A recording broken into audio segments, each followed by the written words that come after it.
30 दिसंबर की रात थी। आसमान में काले बादल ऐसे उमड़ रहे थे जैसे कोई बड़ा तूफान आने वाला हो।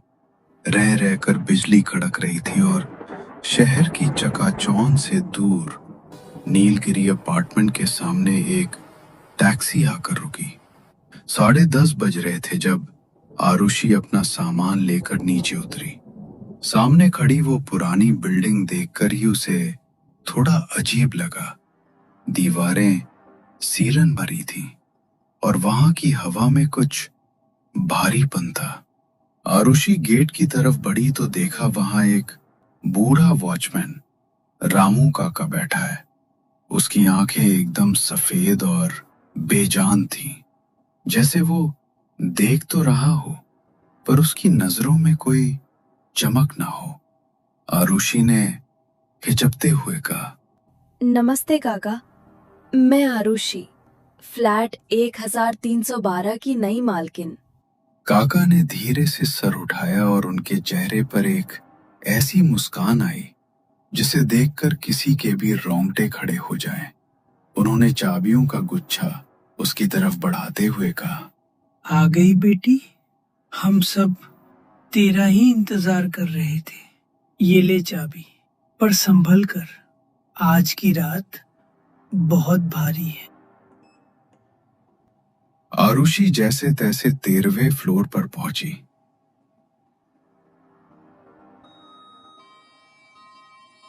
कॉरिडोर की लाइटें बार बार जल बुझ रही थीं। उसने कांपते हाथों से 1312 नंबर का दरवाजा खोला। अंदर सब कुछ सफेद चादरों से ढका हुआ था।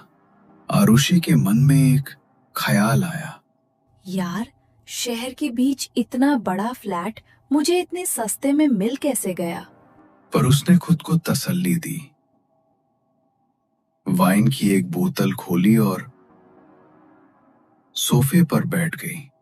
पर्स से दादाजी की फोटो निकालकर वो मुस्कुराई। देख रहे हो दादाजी, आखिरकार मैंने अपना घर ले ही लिया। पर उसकी ये खुशी ज्यादा देर नहीं टिकी। ठीक 11:30 पर सन्नाटे को चीरते हुए एक लैंडलाइन फोन की घंटी बजी। आरुषि का माथा ठनका, क्योंकि उसने तो कोई फोन लगवाया ही नहीं था। उसने डरते डरते रिसीवर उठाया। दूसरी तरफ से किसी के जोर जोर से सांस लेने की आवाज आ रही थी। उसने पूछा, हेलो, कौन बोल रहा है? उधर से एक बेहद डरावनी और धीमी आवाज आई, दरवाजा खुला छोड़ देना आरुषि, आज 31 तारीख की रात है, हम सब आ रहे हैं। आरुषि की सिकटी पिट्टी गुम हो गई। उसने फिर पूछा, कौन बोल रहे हैं आप? आरुषि की बात अभी पूरी भी नहीं हुई थी कि दूसरी तरफ से जोर जोर से हंसने की डरावनी आवाजें आने लगी और अचानक फोन कट हो गया। पहले तो आरुषि को लगा कि कोई उसके साथ प्रैंक कर रहा है, लेकिन अगले ही पल उसका दिल जोर से धड़कने लगा। उस शहर में उसे कोई जानता तक नहीं था, ना ही उसके किसी दोस्त के पास इस घर के लैंडलाइन नंबर की जानकारी थी। आरुषि डर के मारे फोन पटक देती है। तभी उसके मोबाइल पर एक नोटिफिकेशन आता है। वो स्क्रीन देखती है, अलर्ट, मेन डोर अनलॉक हो गया है। वो भागकर हॉल की तरफ देखती है। मुख्य दरवाजा अपने आप धीरे धीरे खुल रहा है। बाहर कॉरिडोर में पूरी तरह अंधेरा है। कौन है वहाँ? ये मजाक बंद करो। वो दरवाजा बंद करती है और उसे जोर से लॉक कर देती है। वो हाँफ रही है। तभी दरवाजे पर जोरदार वार होता है, जैसे कोई उसे तोड़ना चाहता हो। काका, रामू काका, आप हैं क्या? अचानक दरवाजे के नीचे से एक पुराना एग्रीमेंट पेपर अंदर सरकाया जाता है। उस पर बड़े अक्षरों में खून से लिखा है, वेलकम होम आरुषि। वो फ्लैट का दरवाजा खोलकर गैलरी में दौड़ती है। मुझे यहाँ से निकलना होगा, ये जगह ठीक नहीं है। वो लिफ्ट का बटन दबाती है, लिफ्ट आती है। वो अंदर घुसकर ग्राउंड फ्लोर बटन दबाती है, लिफ्ट नीचे जाती है, लाइट चमकती है और दरवाजा खुलता है। आरुषि बाहर कदम रखती है, लेकिन सामने का नजारा देखकर आरुषि का चेहरा खौफ से सफेद पड़ जाता है। सामने ग्राउंड फ्लोर नहीं, बल्कि वही फ्लैट 1312 का हॉल था।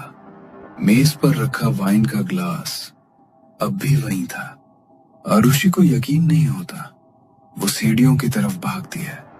वो एक मंजिल नीचे उतरती है, दूसरी मंजिल, और जैसे ही वो तीसरी मंजिल का दरवाजा खोलती है तो वो फिर से अपने ही फ्लैट के सामने खड़ी थी। नहीं, ये नहीं हो सकता। मैं बाहर क्यों नहीं जा पा रही हूँ? आरुषि थक कर दीवार के सहारे बैठ जाती है। तभी उसे अपने कान के पास किसी के फुसफुसाने की आवाज आती है। आरुषि, यहाँ देखो, हमारे पास आओ। वो देखती है कि दीवार का पेंट धीरे धीरे झड़ने लगा है। बढ़ते उखड़ते ही दीवार के भीतर से इंसानी बाल और कुछ हड्डियां झांकने लगती हैं। ये दृश्य देखते ही वो घबराकर पीछे हट जाती है। तभी दीवार पर उभरे हुए हाथों के निशान साफ दिखने लगते हैं, मानो दीवार के अंदर कैद लोग उसे तोड़कर बाहर निकलने की कोशिश कर रहे हों, भीतर से जोर लगाकर रास्ता बना रहे हों। तभी आरुषि की नजर सोफे के नीचे एक पुरानी धूल भरी डायरी पर पड़ती है। वो उसे खोलती है। पहले पन्ने पर उसके दादाजी यानी बिल्डर खन्ना की फोटो थी। डायरी में लिखा है 31 दिसंबर 1980। आज नीलगिरी अपार्टमेंट की नींव पूरी होगी। तांत्रिक बाबा ने कहा है कि जब हमारे परिवार का खून इस इमारत को नहीं सींचेगा, ये खड़ी नहीं रहेगी। मैंने 10 बलियां दे दी है। दादाजी, उन्होंने ऐसा क्यों किया? अचानक घर की रुकी हुई घड़ी चलने लगती है। 11:45 रात। पूरे फ्लैट में फर्श पर रखा सामान अपने आप हिलने लगता है। दीवारों से डरावनी आवाजें और फुसफुसाहट सुनाई देने लगती है। हमारा बदला, आरुषि, तुम्हारा खून। आरुषि इंटरकॉम उठाकर वॉचमैन को कॉल करती है। काका, मुझे बचाइए। ये दीवारों से अजीब अजीब आवाजें आ रही हैं। रामू काका की आवाज फोन पर ठंडी और स्थिर थी। डरो मत बेटा, मैं अभी आ रहा हूँ। कुछ ही मिनटों बाद रामू काका वहां पहुंच गए। आरुषि घबराई हुई उनके पीछे छिप गई और कांपती आवाज में बोली, रामू काका, मैं आपसे भीख मांगती हूँ। प्लीज मुझे यहाँ से ले चलिए। रामू काका ने उसकी बात सुनकर गहरी सांस ली और भारी लहजे में कहा, बेटी, आज की रात हम यहाँ से नहीं निकल सकते। आरुषि सन्न रह गई। उसने डरते हुए उनसे सवाल किया तो रामू काका ने नीलगिरी अपार्टमेंट के पीछे छुपे उस रहस्य से पर्दा उठाना शुरू किया जिसे सालों से इस इमारत ने अपने भीतर दबा रखा था। बात साल 1980 की है। मिस्टर खन्ना, जो उस वक्त शहर के सबसे नामी बिल्डर थे, उन्होंने अपनी जिंदगी की सारी जमा पूंजी इस प्रोजेक्ट में झोंक दी थी। लेकिन काम शुरू होते ही वहां कुछ बेहद अजीब होने लगा। दिन में पिलर खड़े किए जाते और रात होते ही वो अपने आप ताश के पत्तों की तरह ढह जाते। एक नहीं, दो नहीं, हर बार यही नतीजा। देश के बड़े बड़े इंजीनियर्स हार मान गए। मिट्टी की जांच हुई, मशीनें बदली गई, पर इस तबाही का कोई वैज्ञानिक कारण नहीं मिला। खन्ना को अपनी बर्बादी अब साफ दिखने लगी थी। जब विज्ञान के रास्ते बंद हुए तब वो अंधविश्वास की चौखट पर पहुंचे। उनकी मुलाकात एक अघोरी तांत्रिक से हुई। उस तांत्रिक ने जमीन को घूरते हुए बस इतना कहा, खन्ना, ये जमीन ईंटों का बोझ नहीं, ये तो कुछ और मांग रही है। इमारत खड़ी करने का वादा तो मिला, लेकिन एक भयानक शर्त के साथ। शर्त थी 31 दिसंबर 1980 की काली रात को कुल 11 बलियां।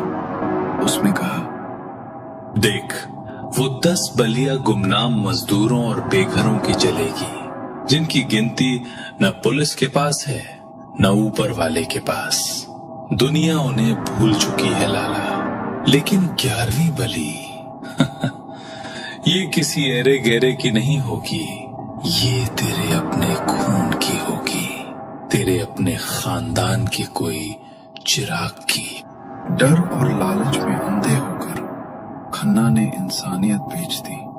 उसमें उन 10 मजदूरों को धोखे से मौत के घाट उतार दिया। उनका खून नींव में पड़ते ही इमारत सचमुच खड़ी होने लगी।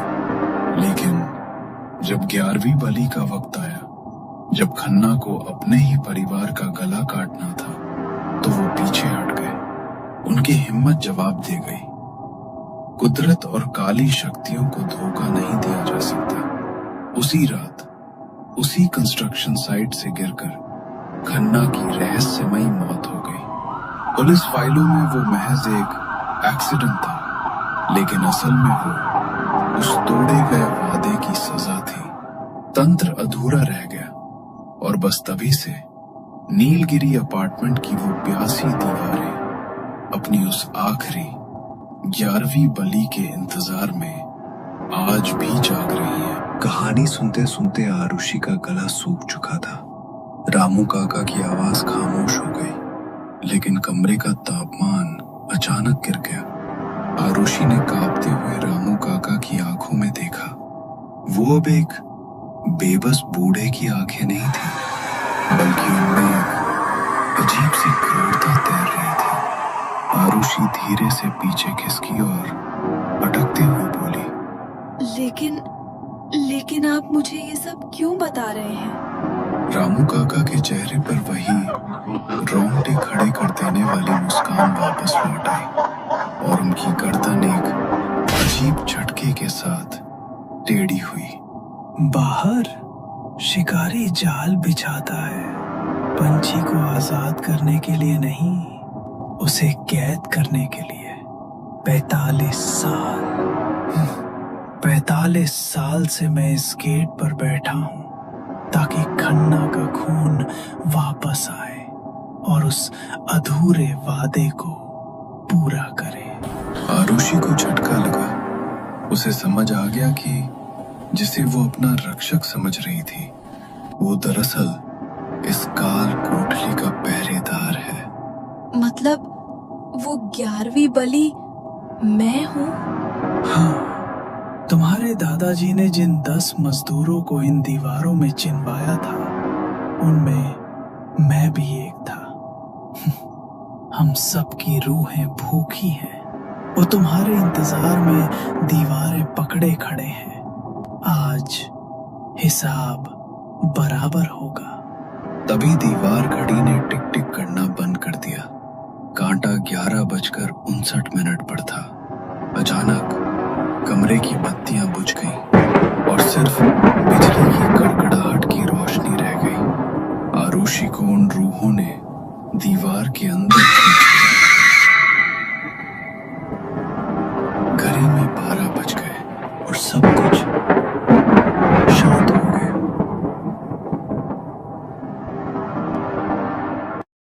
कई सालों बाद मैं अपने गांव लौटा था।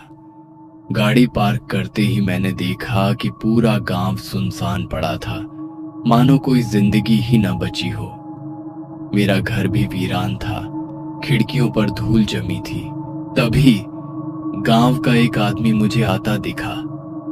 बातचीत से पता चला कि यादव जी के घर के बाहर भीड़ जमा है, सब वहीं हैं। कुछ अनहोनी हो गई है। हम दोनों जल्दी जल्दी यादव जी के घर की ओर चल पड़े। वहां पहुंचते ही मेरे रोंगटे खड़े हो गए। सीमा, जो हाल ही में शादी होकर गांव आई थी, रसोई में बैठी थी। वो कच्चा आटा, कटी हुई सब्जियां और यहाँ तक कि कच्चा मांस भी निगल रही थी। उसकी आंखें नहीं थीं, उनकी जगह गहरे काले गड्ढे थे जो देखने वाले को जैसे निगल लेना चाहते थे। गांव वाले डर से कांप रहे थे। किसी की हिम्मत नहीं हो रही थी कि उसे छुए या कुछ कहे। गांव वालों ने फैसला किया कि तांत्रिक को बुलाया जाए। कुछ घंटों बाद एक बूढ़ा तांत्रिक आया जिसके चेहरे पर गहरी सिलवटें थीं। जैसे ही वो सीमा के पास पहुंचा, एक सड़ी हुई बदबू हवा में फैल गई, जैसे कोई इंसान जल रहा हो। तांत्रिक ने अपनी विधि शुरू कर दी। अचानक लाल रंग की ज्वाला दिए से भड़कने लगी और देखते ही देखते सीमा तांत्रिक ने बनाए घेरे में प्रवेश कर गई। चीखती चिल्लाती सीमा ने अपना नाम बताया, रमा। सीमा को अब रस्सी से बांध दिया गया था। तांत्रिक गहरी आवाज में गुर्राया और उसने पूछा कि तू सीमा नहीं है, इसके शरीर पर कब्जा क्यों किया है तूने? तू कौन है बता, और यहाँ क्या चाहती है? रमा ने खुलासा किया, अस्पताल के जिस बेड पर रमा की मृत्यु हुई थी, उसी बेड पर रमा के मृत्यु के बाद तुरंत सीमा को लिटाया गया था। रमा की आत्मा तब उस बेड पर ही लेटी हुई थी। रमा की कुछ अधूरी इच्छाएं थीं, इसलिए उसने मौका पाते ही सीमा के शरीर में प्रवेश कर लिया। तांत्रिक ने मंत्रोच्चार तेज किए। सीमा का शरीर छटपटाने लगा और कमरे में एक ठंडी हवा चलने लगी। रमा की आत्मा ने चीखते हुए गांव वालों को अपने पुराने घर का पता बताया। कुछ लोग तुरंत वहां गए। रमा के घर में मातम पसरा था। उसकी मां फर्श पर बैठी रो रही थी। गांव वालों ने उन्हें सारी बात बताई। रमा की मां, जिनका चेहरा दुख से भारी था, सीमा के घर पहुंची। उन्होंने आत्मा से बात की। बेटी, तू अब इस दुनिया की नहीं है। सीमा को उसकी जिंदगी लौटा दे। हम तेरा श्राद्ध करेंगे, तुझे मुक्ति मिलेगी। ये सुनते ही कमरे में एक हल्की सी रोशनी फैली। रमा की आत्मा ने अपनी मां को देखा और फिर एक गहरी सांस के साथ सीमा के शरीर से निकल गई। सीमा बेहोश होकर जमीन पर गिर पड़ी। जब उसकी आंखें खुली, वो फिर से वही सीमा थी। उसकी आंखों में चमक लौट आई थी। गांव वालों ने रमा के लिए एक छोटा सा श्राद्ध किया और उसके बाद से गांव में फिर से शांति छा गई। लेकिन मैं जब भी उस रात को याद करता हूँ, मेरे मन में एक सवाल उठता है, क्या रमा सचमुच चली गई थी या वो अभी भी कहीं उस बिस्तर में छिपी है, किसी नए मेहमान का इंतजार कर रही है? दोस्तों, इस बारे में आपको क्या लगता है? कमेंट करके जरूर बताइए।